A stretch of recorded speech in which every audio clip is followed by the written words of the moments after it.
Hello, and welcome to our first YouTube video for DEI in a Box. My name is Adriele, and Hi, I am Caren Young. so here we'd like to talk about some of the trends that we've been seeing in the first quarter of 2021. Truthfully, DEI trends, as with many other industries, are always shifting. Also, it should go without saying that what works for one company or organization may or may not work for another. With that said, here are 8 DEI trends or patterns that we've seen that you all should be aware of. If you're looking to build a really holistic DEI practice for your organization, we do recommend that you check out DEI in a Box, which is our comprehensive guide to developing a DEI strategy. You'll find the link in the description below, as well as by clicking on the info box at the top of this video. Before we jump in, we want to give a huge shout out to Brownie Points. And Brownie Points is an amazing Black woman-owned company that specializes in limited jewelry and home goods. I'm wearing a Do Your Part necklace, and Adriele is wearing a Black Excellence necklace. Super Awesome. Cute. And so now, without further ado, let's talk about some trends. So our first trend, Caren, that I think both of us talked about seeing is this idea of customized or niche DEI training. Historically, there's been this belief, or rather a myth, that DEI training doesn't work, which just isn't true, right? When it's done right and it's combined with other very specific strategic efforts, DEI training can actually support what you're trying to accomplish. What are your thoughts? Absolutely. I'm seeing it all the time now that folks are not just asking for your standard issue, give me diversity training, but we're now seeing things like diversity training in the interviewing process. We're now seeing how to interact with people who may be neuroatypical. So we're looking for more specialized, more focused types of DEI training that really fit with the organization and really fit with what the current challenges are within the org itself. So our second trend or topic that we've seen is DEI integration, just going beyond HR, right? So thinking about, for lack of better words, cross-platforming. So moving DEI out of just the HR silo, right? Or from the people team, but thinking about what does DEI look like for other areas of the business, for product, for marketing, for sales, right? No longer are HR or people team members the sole owners of this work. Absolutely. And this one is a little close to my heart as someone who came out of product myself, that I am delighted to see that folks are now starting to realize that DEI should be intrinsic into every single part of the business. So you're starting to see it pop up, not just in HR and operations, but you're now seeing it in engineering. You're now seeing folks who are coming out in marketing. You're now seeing communications come out, and we're now looking at how DEI is integrated into the entire business life cycle and not just pushed over to the side in HR or operations. So important. So going back to that idea of making it holistic, again, shameless plug, DEI in a Box. We talk so much about what this looks like, right? From various levels, various angles. So definitely check that out. All right, trend number 3 that we've seen in Q1 is soliciting employees for feedback, right? So not waiting for employees to come to you to complain, to say, hey, we don't feel included, we don't feel as though we belong.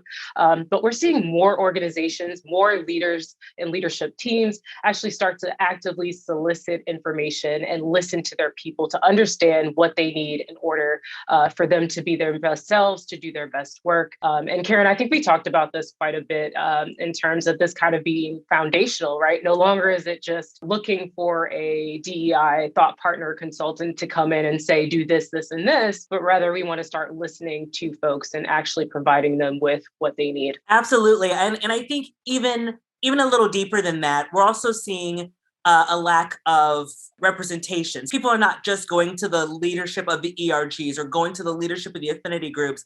They're asking everyone. Leaders are becoming more comfortable with being uncomfortable with that feedback that they're soliciting from employees. And they're getting more comfortable in listening to employees saying, yeah, we're a part of a marginalized group, or we're a part of multiple marginalized groups. And here's where you're not doing the right thing, or here's where it's actually kind of okay. So seeing that solicitation and seeing that it is consistent, asking for feedback and not just kind of a one and done is also really fantastic to see. Yes, for sure. And one other thing I'll just add here is I often hear from some of my clients like, oh, we're not sure if we want to ask, right? Because we're just going to open the floodgates up and we don't want to overpromise.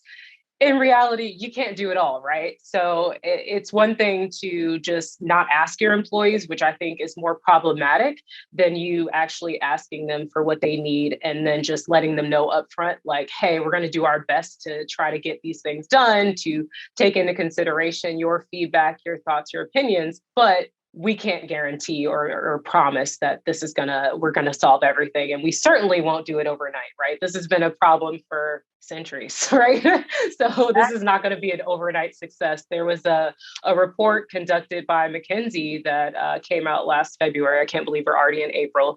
That kind of talked about Black Americans in the private sector, which is just one, demographic. But they had a really interesting report that said that it's likely that Black professionals won't reach parity within the private sector before 90 or 95 years from present day. And that's going with the current trajectory that we're on. So again, keep in mind, this isn't an overnight process. Exactly. And kind of going back to what we were talking about with cross-platforming, yeah, that by starting to ask for and to think about feedback, that folks are starting to think about it the same way that you build products. Yeah. The same way that you would launch a marketing campaign and cycle, the same way you would build a product cycle, the same way that you would do things in other business units that are outside of people and operations. Yep. We're starting to ask for and to treat feedback that same way and treat it as internal workings of the business as opposed to just something you're supposed to do. Right, exactly. I think this is a perfect segue to our next point, which is number 4, overwhelm, right? So people will literally just come to us and be like, like, this is a lot, right? And there's also there are plenty of people, especially folks that have been working for quite some time, especially in those leadership roles, that are just like, gosh, this is a lot. Why are we still talking about this? And of course, I would say there are more people that desire change, right? There are a lot more people that want to see some sort of impact in the DEI space. But there are a lot of folks that are tired. There are a lot of folks that are burnt out. So, part of this, I think we talked about recently was that people keep doing the same thing, right? And the sheer definition of insanity is doing the same thing over and over and over. So I know we've talked about some, approaches to how you can avoid that, but I think the sort of first thing is why, right? Why are you doing this work? Exactly. And the kind of overwhelm, at least that I'm seeing with my clients, is happening in 2 different phases. One, it's a phase of that kind of unveiling where someone realizes, especially in leadership, and especially if they're a member of a less marginalized group, they start to truly understand the depth of the work that needs to be done. There is that moment of almost deer in headlights where it's like, I don't know what to do next. I'm going to freak out. And so, as a practitioner, you're here to help them through that journey. But there is that moment of just, this is now just like a tidal wave of, oh my gosh, I've done all of this. I don't know what to do. Right. And then the second half of that overwhelm is like, Adriele, like we were talking about a second ago, folks are like, well, I feel like we're on this hamster wheel. We're doing the same things over and over and over, and we're not getting any results. Like, why is this still happening? Right. And so like seeing those 2 types of overwhelm, I think that they're both overwhelming, but there is a little bit of nuance in between those 2 types. And we're just seeing so much of it. And I anticipate that we'll see more of that second kind of overwhelm, the whole, we're still here again. Oh, yeah. As we move forward in the future too. Absolutely. Absolutely. And I think what is really going to help there is people just starting to try new things, right? Thinking outside of the box, being creative, taking risks, right? Which I think historically we have not seen a lot of in the DEI space. All right, trend number 5 that we've seen is formalizing ERGs, so employee resource groups. For those of you that aren't familiar, people are really starting to put some structure, or at least think about putting structure around ERGs. Historically, especially in corporate spaces, we've heard that there are affinity groups, right? So people come together and form these groups around certain identities. It could be be racial or ethnicity or ethnic related. It could be sexual orientation. I've seen affinity groups for parents, for veterans, for those with various disabilities. And now people are really starting to think about how they can connect what those groups are doing to overall business outcomes. So we're actually seeing, again, employee resource groups, or some people like to call them business resource groups. And we're making sure that we're really thinking about how to tie their objectives and outcomes to the overall strategy. What are some things that you're seeing, Caren, with your clients in terms of employee resource groups? Yeah, I'm seeing a lot of the same things. I think that ERGs have now been around for a while. Long time. And we're now starting to get to the point where, again, folks are like, okay, this is all great, but what does it mean? Mm-hmm. And we're actually going to talk about this a little bit later, but there's more of a quantification around what we're trying to do. And so with that, and if you're now talking about budget, and if you're now talking about allocation of time and effort, you want to have some structure around it. And so we're now starting to see folks actually formalize what that looks like and what everyone's trying to get out of being in an ERG. Absolutely. And just to add on to what you're saying there, Caren, we're not talking about giving ERGs funding so they can celebrate whatever cultural month, right? That is not enough. We're talking about actual, goals and OKRs, KPIs, if you will, that will contribute to some sort of real change or impact within your space. We'll talk about a bit more about this later, as Caren said, as we talk a little more about, leveraging the data. But really quickly, our sixth trend or sort of area that we've identified is this trend of people tying compensation to DEI goals. So I've seen quite a few articles coming out recently about compensation tied to goals for leaders and executives. So leaders and executives are now being analyzed, or I guess reviewed, to see if they are contributing to the DEI efforts of their company. They're being examined for inclusive leadership skills and competencies. I'm torn about it a little bit. Sometimes it makes sense, sometimes it doesn't. I think, again, it's really going to be nuanced and dependent on the specific environment, the company, the overall goals and objectives. That's why I love having these conversations with you, because it's good to chat with someone else who also has mixed feelings about it. Yes. on one hand, I think that it is absolutely great to make it so important that you're going to tie it to compensation. I think that that's great. It really moves it up the chart of, okay, we actually do have to care about this. Mm-hmm. However, I get very worried that if it is tied to compensation, then that becomes the focus. And so you're not doing DEI work for the sake of actually building a more equitable organization. You're doing it because you're trying to hit your numbers. And to me, that's more offensive than not doing it at all. Yeah, that you're only just trying to hit this checklist. You don't care as much. Mm-hmm. So I understand why people are doing it, and I understand that it has its value. I just get very nervous that it may get to the point for some people that it just becomes another thing to check off. Definitely. And I am often more inclined for people to compensate ERG leaders and those people that are working in the middle management area and below for their efforts, because 9 times out of 10, they're the ones that are down there doing the gritty, hard work, trying to assemble people, trying to identify intersectionalities with other groups, whereas the leaders, more often than not, are just kind of signing off on things, right? They're not having to get their, roll their sleeves up and get their hands dirty. And I see you nodding, so I think you've seen similar things, right? Yeah, exactly. That's the one thing that I hear and advocate for all the time. If you are asking someone to do the extra labor of being a part of an ERG, definitely running an ERG, being that advocate, being that liaison, being that intermediary, you're doing all of that extra work, you are asking them to do another job. Absolutely. And you should never ask someone to do another job for free. There should be some compensation for, and it doesn't always have to be money. That compensation, talk to your people about what is the most important thing to them. Absolutely. Is it getting on cooler projects? Is it time off? I know very selfishly, there have been times in my career that I would have preferred time off over more money. Right. And so yes. what are those things that you can offer as compensation for someone who's actually doing more work? Yep. So yeah, I see it. I see it all the time. And I absolutely 1,000% agree with you that tied compensation to those who are doing the work.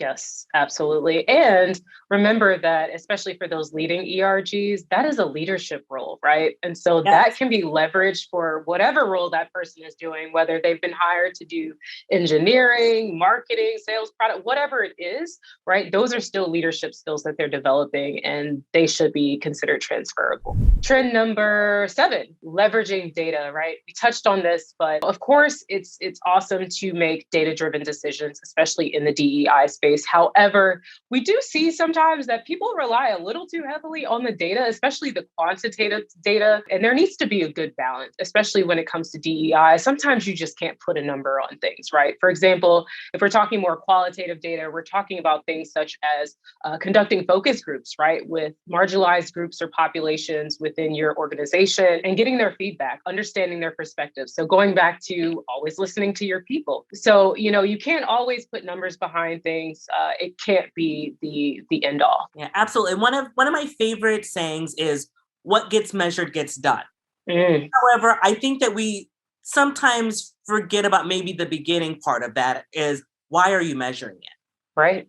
Always go back to the why. Why are you doing this? And I think that understanding and digging into why you are doing something can help with some of those qualitative measurements. Like, yes, it is absolutely possible to measure happiness. You're not necessarily doing a net reporter score. You're not necessarily adding some sort of, Likert scale to it. Sometimes it is, how do people feel? That's it. Are people happier when you're walking around as a leader? Do you see people smile more? Are they happier? Are they interacting with each other more? When you have a town hall and you bring up an issue that is a DEI issue, do you see people rolling their eyes? Or do you see people leaning in and becoming more engaged? Those are things that you absolutely can measure, that are qualitative measures that you can't put a number behind. Exactly. And there's some research behind surveying in the DEI space that I think is really important to share with people. A lot of people are really quick to say, let's throw out a survey, let's do a pulse check to, collect all this data. But the problem with surveys, especially in, these organizations, is that they generally just capture the sentiments and feelings of the majority group. So you miss a lot of that data for the people that are marginalized, underrepresented, that aren't having their voices heard as often. And so that's just something to keep in mind if you are starting or at those early stages of gathering data in terms of surveying or understanding your current employee population. Last but not least, the final trend. Number 8 is thinking about DEI outside of the big 3, right? When we say the big 3, we're talking about gender, race/ethnicity, and then sexual orientation. But diversity is so much more beyond that. If you think about one of my favorite visuals is the iceberg of diversity, right? The iceberg of differences, where at the top of the iceberg are all these things that we think we can see or hear about a person. But below the surface, under the water, are all the things that you can't look at someone and know, right? I can't look at you and know what languages you speak. I can't look at you and know your socioeconomic status, right? I can make assumptions, but I don't necessarily know. Thinking beyond just gender, race, and orientation, and especially now where we've got so many different generations in workplaces. So we have to think about age and generational gaps. We have veterans, we have parents, we have neurodiversity. What else? I know we're seeing a lot, Caren. What are your thoughts on this? Oh, yeah, we're seeing all sorts of things. I recently had a client who was really interested in making sure that we talked about accessibility and making sure that we talked about how do we create an organization that is comfortable and equitable and welcoming to people who might have, disabilities. And how do you think about incorporating that?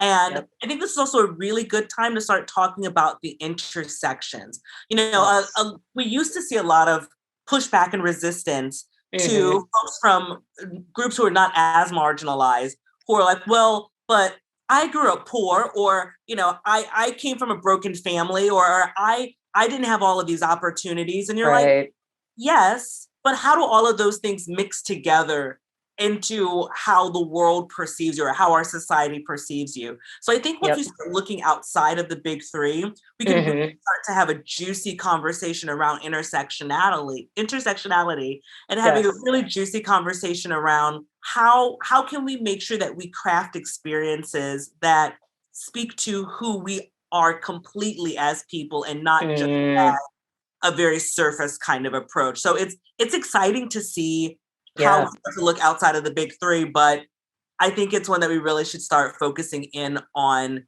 in addition to the big three. And again, we're not saying one overrides the other. We're just saying we're opening the door wider.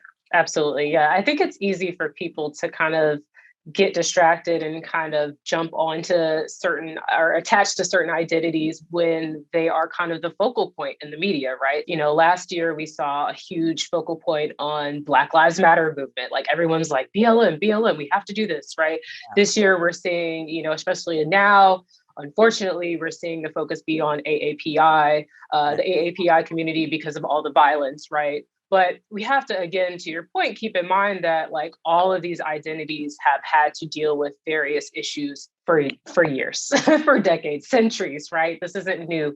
And so making sure that we're not making just performative actions and in the moment, but making sure that we're just using this as a starting point to continue driving this forward and to continue fueling the fire to make sure that we are actually bringing that diverse mix together. The idea is that we are embracing differences and leveraging all of our uniqueness to be great, to be more innovative, to be amazing within organizations.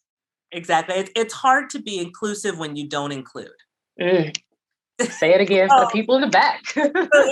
if you're really trying to be inclusive, you got to look at everybody in the room because everyone in the room has a voice in it. And if our goal is true equity, it is uplifting the voices who are not heard as much and making sure that everyone has a chance to speak. And so you have to start looking for the folks who we have been missing previously. Yep. Such an important point. Those were 8 trends that we've seen in Q1 of this year, 2021. Again, this was not intended to be a list of actions or items that you should take, but rather just, you know, Caren and I, we work with a wide variety of clients in different industries and sectors of different sizes. And we just decided to come together and really just come up with a list of things that we've seen. So we hope you find this video helpful. Again, if you are at the point where you're like, you know what, we need a really comprehensive, holistic diversity, equity, and inclusion strategy or just practice, we again encourage you to check out DEI in a Box, which is a guide to help you build just that. We also offer our services. Part of if you are to invest in DEI in a Box is that you get Caren and I. So we are here to help you and guide you along the way. Caren, any final words or thoughts to add? Just that DEI is in a really exciting place right now. Yeah. And it's in a place where it reminds me a lot of the really cool parts of seeing businesses grow and develop. And I think that one of the most amazing things that is coming out of this time of being locked down and being introspective is that we really do have the time and space to recreate our society, our world, our organizations, ourselves in a different way. We have this opportunity in space, and it's one of the few times that we may ever have this in life. So I just really hope that everyone takes advantage of being able to remake the world in a new image and to try some new things. Yes, well said. Awesome. Well, we hope to see you back here. We'll be sharing more content as we go along, and hopefully we'll probably do maybe a quarterly video of trends that we see. Who knows, you know, just to keep sharing. We love knowledge sharing. So again, we hope you found this helpful. If you have questions, please drop us a line. We love, partnering, collaborating with folks, and we hope to see you back here soon. Thanks so much. See y'all.